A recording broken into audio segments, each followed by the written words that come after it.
आज हम बात करेंगे हिंदू धर्म में एक अलग किस्म के हलाला के बारे में, जिसको नियोग कहा जाता है।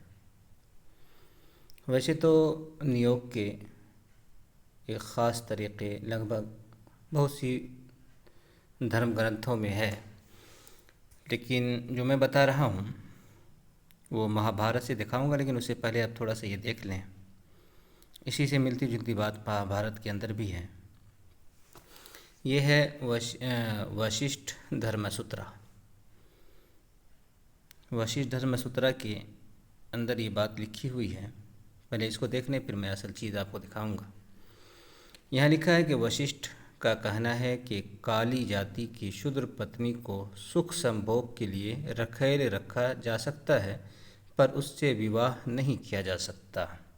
तो ये जो शूद्र औरतें हैं, शूद्र जाति की, इससे संभोग ऊंची जाति के लोग कर सकते हैं, लेकिन शादी नहीं कर सकते। ये एक धर्म ग्रंथ है, इसका नाम है प्राचीन भारत में शूद्र, या इसी तरह कोई नाम है। डॉक्टर कोई शर्मा जी ही हैं, वही लिखते हैं। लेकिन इसको रहने दे। देखें महाभारत के अंदर क्या है, मैं आपको दिखाता हूँ। ये महाभारत का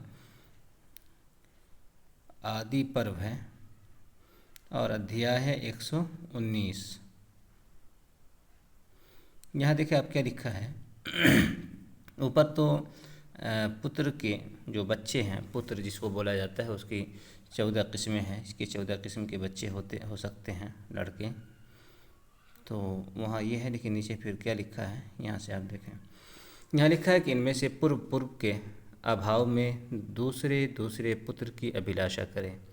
यहाँ लिखा है कि आपत्ति काल में नीची जाति के पुरुष श्रेष्ठ पुरुष से भी पुत्रोत्पत्ति की इच्छा कर सकते हैं। तो यहाँ आप इस चीज़ को देख सकते हैं कि अगर खुद से बच्चा ना हो रहा हो, या पति मर गया हो, या पति के अंदर खुद से बच्चा पैदा करने की ताकत ना हो, तो वो ऊंची जाति के मर्द से क्या कहते हैं, मदद ले सकते हैं। इस बारे में आगे इससे भी ख़तरनाक बात लिखी है मंत्र 37 के अंदर। यहाँ लिखा है कि पृथे अपने वीर के बिना भी मनुष्य किसी श्रेष्ठ पुरुष के संबंध से श्रेष्ठ पुत्र प्राप्त कर लेते हैं और वो धर्म का फल देने वाला होता है। ये बात स्वयंभू मनु ने कही है, देख सकते हैं आप।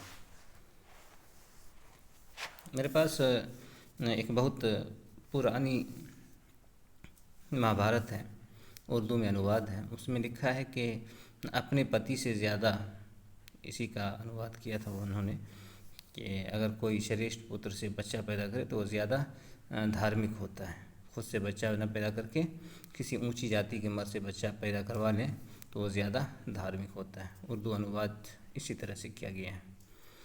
तो यहाँ जो बात है वो ये है कि अगर अपने वीर यानी खुद से मनुष्य अपने से खुद से अगर बच्चा पैदा न करके किसी श्रेष्ठ पुरुष के संबंध से श्रेष्ठ पुत्र प्राप्त कर लेते हैं, तो उर्दू के अंदर माने कि एक ही तर्जुमा हो गया जो मैंने कहा कि श्रेष्ठ पुत्र का वही हो गया कि सबसे बेहतर।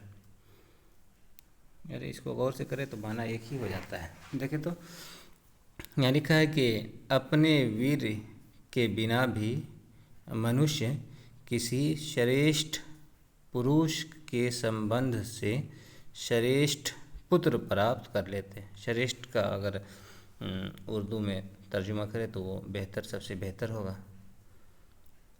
तो अगर सबसे बेहतर पुरुष की मदद ले रहा है किसी ब्राह्मण की, तो बच्चा भी श्रेष्ठ होगा।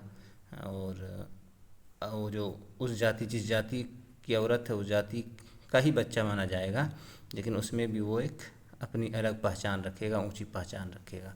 कहने का मतलब ये है। तो ये हो गया। और वो धर्म का फल देने वाला होता है। धर्म का फल अब यही है कि जो कुछ वो धार्मिक करेगा तो उसका फल जो है उसको मिलेगा, उस ब्राह्मण को या जो भी करवाया है, जिसने मदद ली है और जिसने मदद की है, दोनों को फ़ायदा पहुँचेगा। तो ये भी कहा समझ सकते हैं आप। तो मेरे कहने का ये है कि आप इसे समझ सकते हैं कि क्या कहा जा रहा है कि खुद से बच्चा न पैदा करके किसी ऊंची जाति से भी बच्चा पैदा करवा सकते हैं। और जो मैंने दिखाया था उसमें वशिष्ठ धर्मसूत्रा से, और वो एक ऐतिहासिक पुस्तक थी किसी हद तक प्राचीन भारत में, शूद्र नाम से, डॉक्टर वरुण शर्मा ऐसे कुछ नाम है, ध्यान में नहीं नाम। तो खैर आप देख सकते हैं। तो यहाँ इस चीज़ को आप बार बार देखें कि क्या कहा जा रहा है।